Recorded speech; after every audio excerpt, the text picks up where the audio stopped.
Good morning, folks. It is now Tuesday morning. The reason why I wasn't here yesterday is because I had a doctor's appointment I had to go to, and the weather took a turn for the worst here in Ohio, and the kids were out of school and everything anyway. To give you guys an idea, it went from 50 in the mornings to like it's 25 out right now. As you can see, the chevelle is coated in snow. It didn't stick to the concrete either. So, I don't think I'm going to get too far on this thing this week, unfortunately.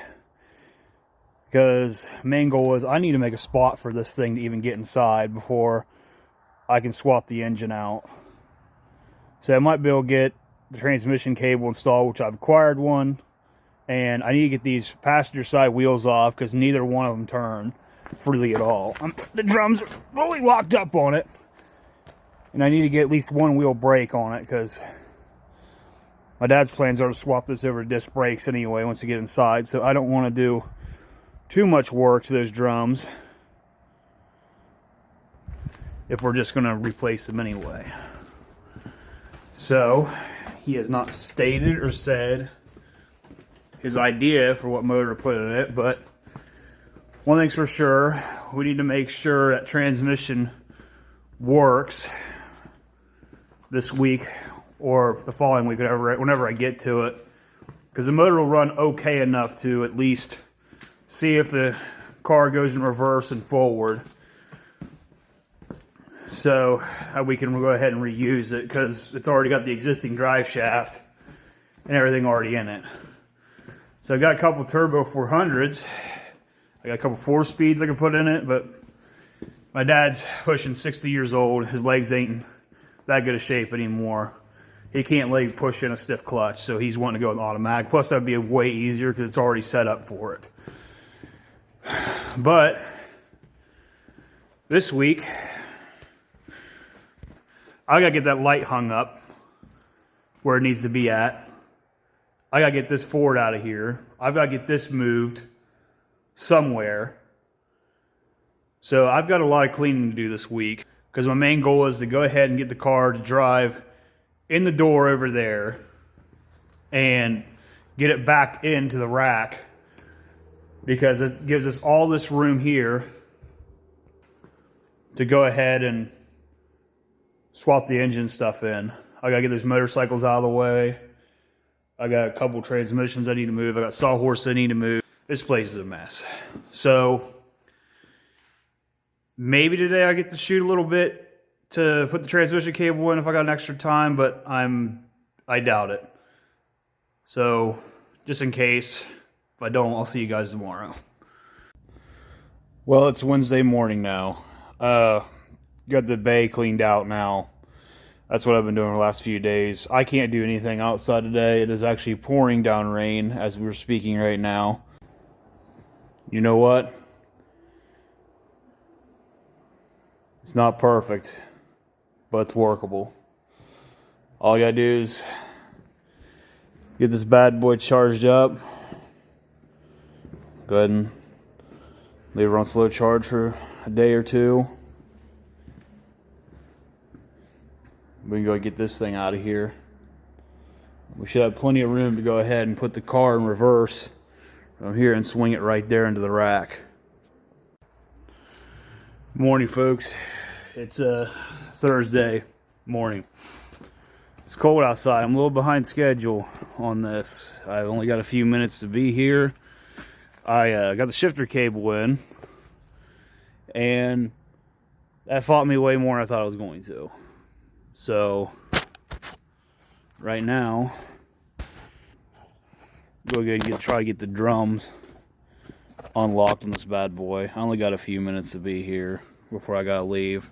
I fought that shifter cable for over an hour.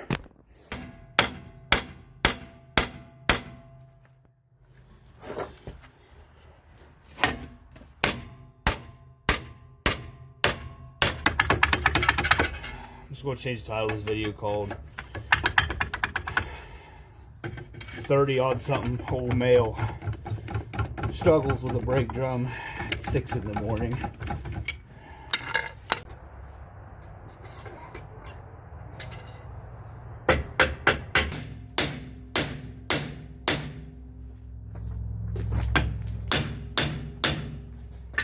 trick is just remove the brakes entirely and you can move your project car around. Yep. Okay. Well, I employed the help of my dad, as you've seen there. We'll go ahead and we got the shoes off, well, drums off this now. We'll go ahead and put the wheels back on it, jack it up and get off the jack stands and try to get her shoved down the rack. I can no longer work on this thing out here at the moment.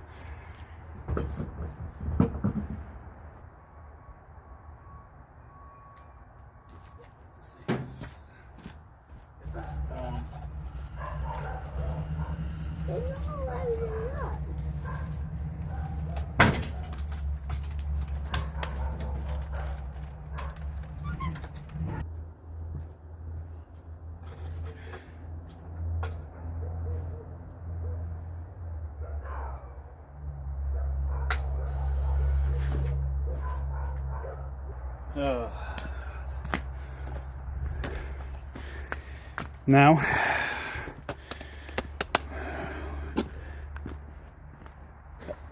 at the moment, the car is just stuck in neutral because the shifter cable's in. Isn't very great though. We'll get ready to pull this thing around, take it down the bottom. All right, after that insanely intense workout, it's finally on the rack. Don't mind stepson over there. He has a big help with this too. It literally took 2 men and a boy, quite literally, to get it up here.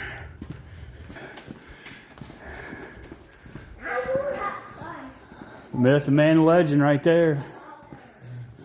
This needs a order on that. How bad is it? Huh? How bad is it? Bad. That ain't too bad to fix. Yeah, mount, I thought that was very oddball. I was right, there was no such thing as that. Instead, they just wedged the damn... And speed on. They'll take us out with the bill back on this, put your mount on it. Yeah, that's actually a speedometer cable. I was mistaken. It looks like an aluminum pad even on the camera right here. Yeah. Welded the tail shaft, but it's just laying in there. It's also dragging the ground. It's got air shocks on it. That's 12 bolt right there. It's worth more than the entire car right there.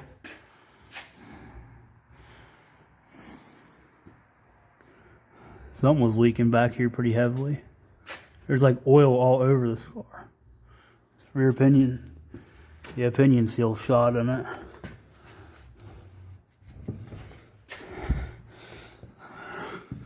It's my really good U-joint right there.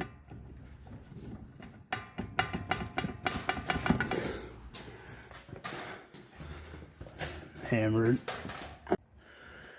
Good morning, folks. It's finally Friday.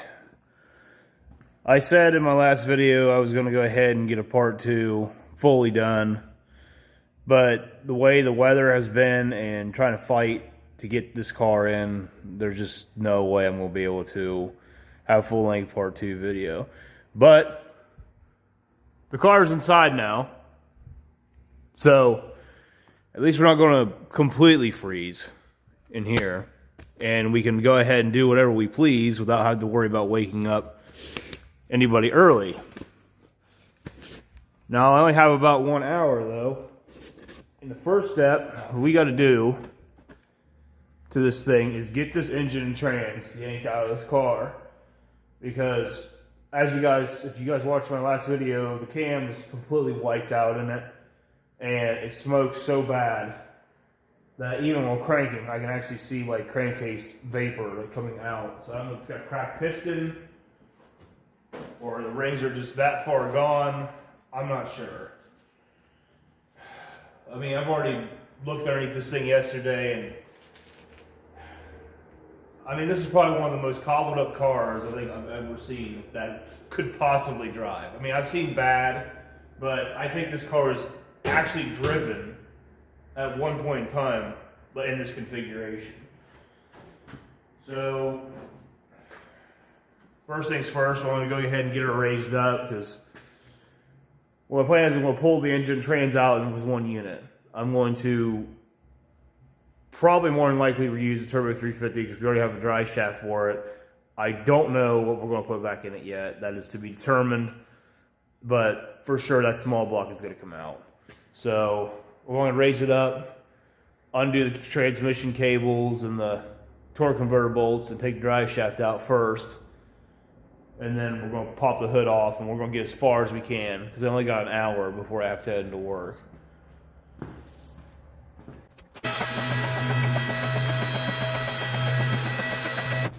we go. It's really nice about low profile cars. You can lift them up pretty high. Also, we got to get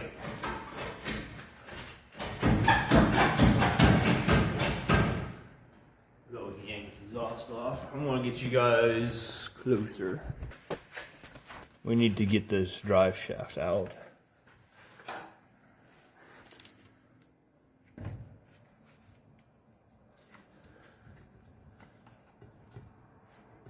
Nope, 1/2. See, the rear end in this car is actually a pretty unique piece. It is actually an 8.875 rear end, commonly known as a 12-bolt car rear end. Now, when it comes to GM rear axles, there's a huge difference between the truck version and the car version of this axle. The car version of this axle is actually really super stout, and the truck versions of these rear ends are not as good as the 8.5-10 volts. Now, some people are like, well, it's been all right with mine and whatnot. Well, actually, the strengths are kind of similar, but the 10-bolt truck rear end has a bigger pinion bearing, so it makes it stronger. This rear axle, though, alone is capable of holding 600 horse, though.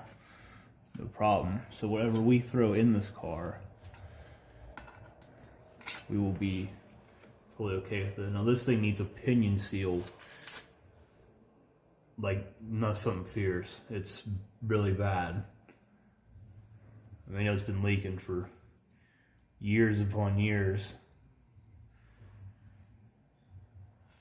Yeah, I've come up with several hypotheses on this car. I think someone cobbled this thing together back in the 90s or 80s, somewhere in there, and they've had it for a good long time, and then it sat in storage. I'm assuming what happened is the damn thing quit running because the cam went out of it, and so then they parked it, and possibly they didn't think of the cam being bad in this car, being the possibility of it, possibility of that being the reason it wouldn't run, so they changed distributors in it. And they also changed the intake manifold. I'm guessing maybe because they just had an intake manifold and a carb together, so instead of rebuilding the carb or too afraid to take the other carb apart, they just changed the whole entire intake manifold because it's just a bolt-on process. And then no one ever got running.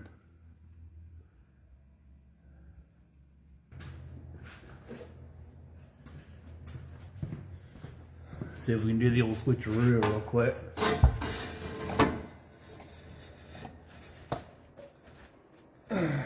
Actually, wasn't enough fluid in there to even take out. So you do a bunch of swaps and stuff, though. It's worth getting transmission cutting.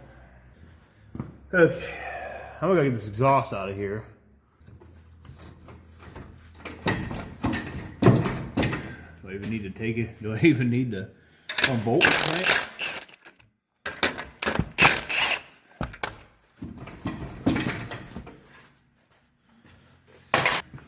We're gonna go ahead and do the old safety squint over here. Can you guys even see what I'm doing? Yeah, about half.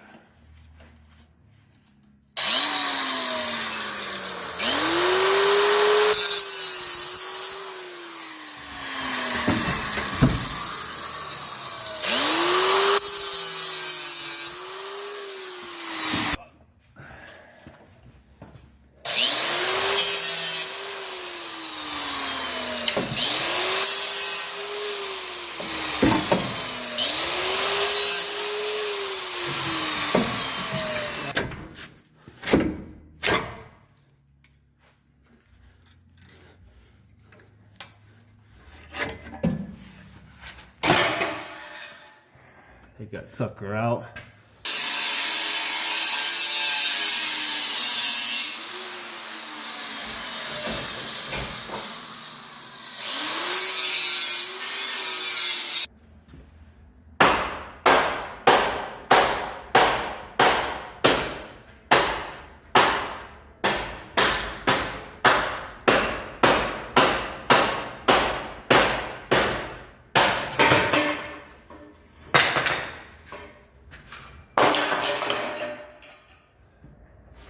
How dare you?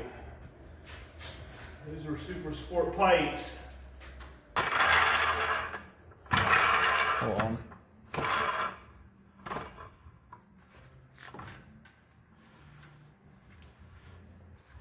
Like, why is it? I've never seen a turbo 350 with a transmission mount on its tail housing. And that is right, because there isn't one. Someone, like, wire tied this mount and wedged it on the speedometer cable. This thing will be getting all new mounts, so I'm sure we got some laying around. Positive of it. And all these mounts are shot. I think this motor would actually come out if you actually flip the car upside down. Is how bad it is.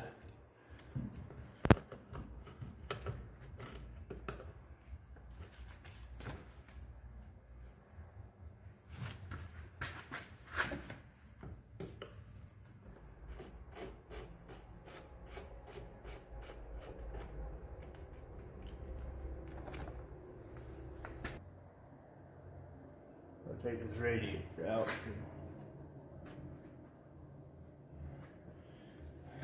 I need to go find me a drain pan. I'm gonna go ahead and take you guys off here for a minute. I'll be right back.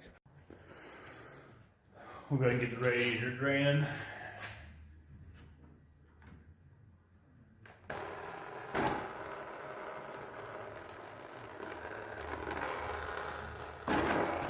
Alright.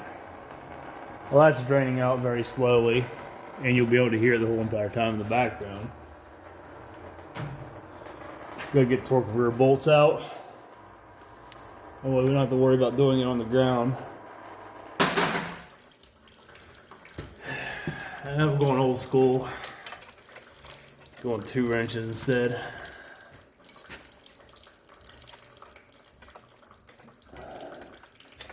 I need to get my socket tray organizer down here. You get the last torque converter out of your. Make sure you can turn that torque converter freely. Just like that. Then you got everything out, nothing's in the way.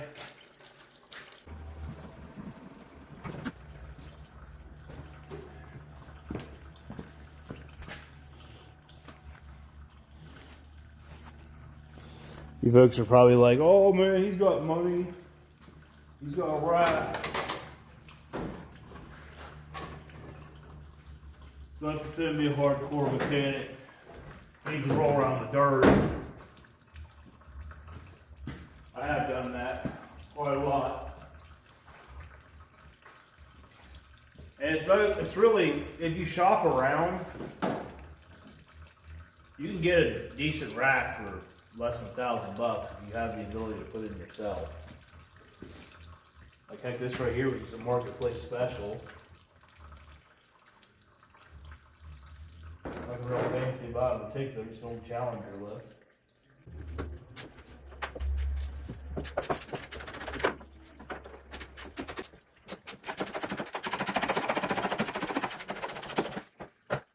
I'll find the bolts afterwards. Okay.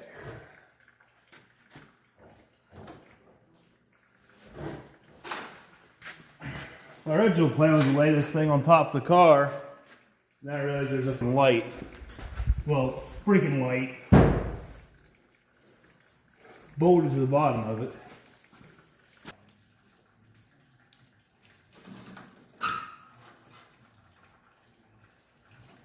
See if we can open up that valve a little bit more.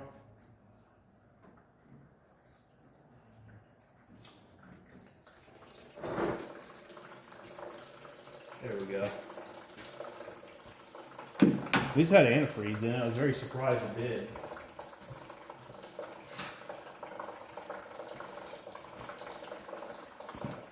Now my hand is totally covered in it. Go ahead and take the...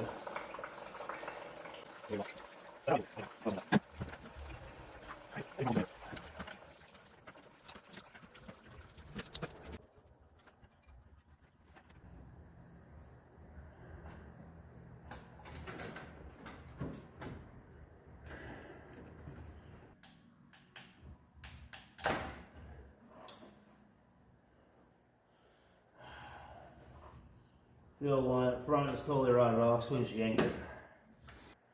Yeah, something I forgot to do is I forgot to take the starter off this thing. Because we need to get the wires and stuff off it. Alright, I only got a few more minutes.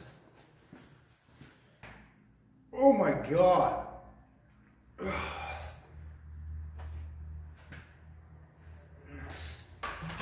Never thought about this thing having long tubes on. There might be a problem getting to the starter bolt on this side.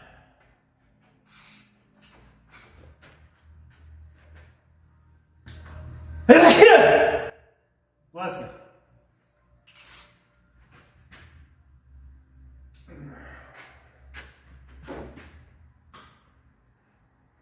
Oh my god, who the heck tightens him? Whew. I'm like 200 something pounds. Now, $100,000 question, when the starter come out with the header still in it?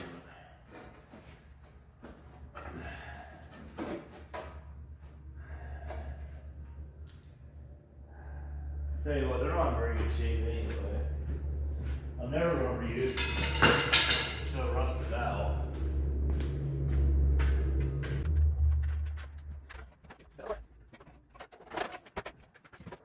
Well, it refuses to come out unless I pull the header. So, yeah, we'll just, I guess we'll just have to yank the headers off it. Let the starter fall on the floor once it gets off there.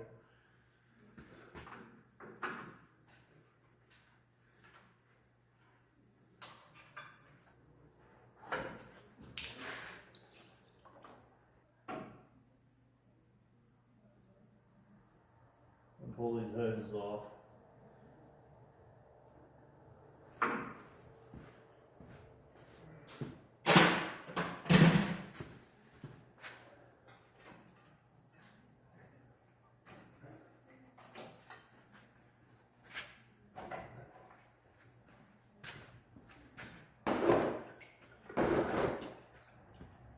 Yeah, a little bit of antifreeze and transmission fluid never hurt anybody. Well, I'm gonna have to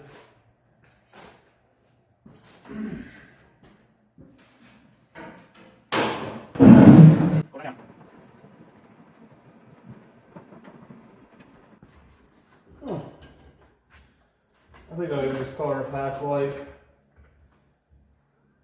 Yeah.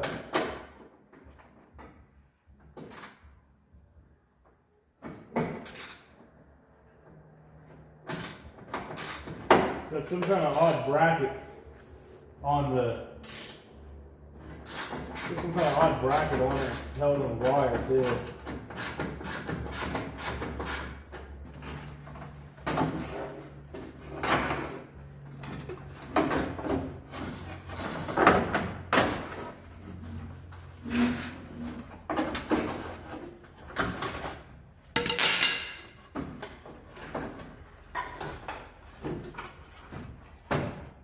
What was ready to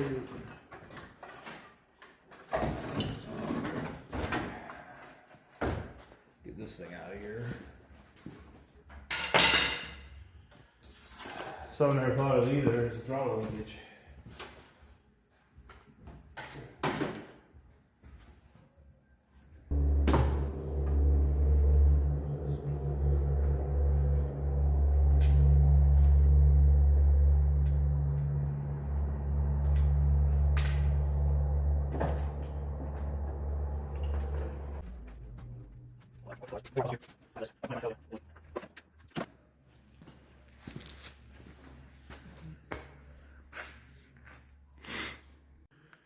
Alrighty, folks, this will conclude like part 1.32 something ish.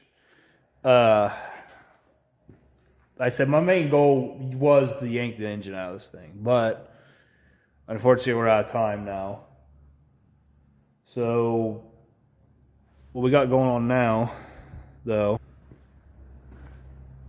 is that we've got pretty much everything disconnected, but we need to get the headers out, and also we need to get the motor mount bolts out, and I got to find me a lift plate that'll fit a 2-barrel carburetor.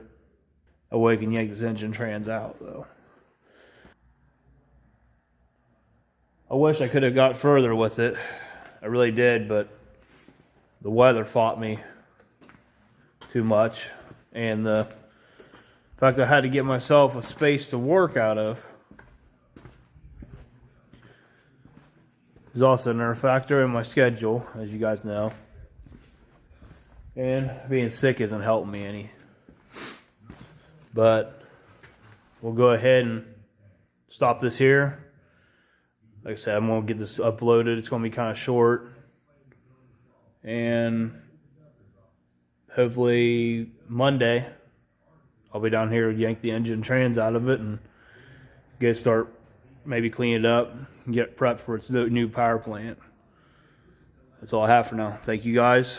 Go ahead and give me a like and subscribe. If you guys want more content,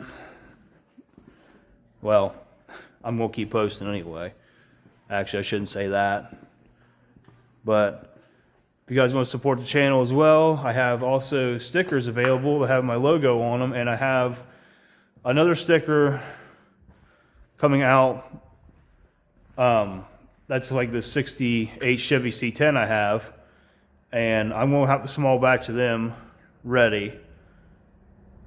So they'll be up for sale, but I'm going to check and see how they are before I go ahead and put them for sale on my Facebook page. All right, guys, that's all I have. Thanks for watching.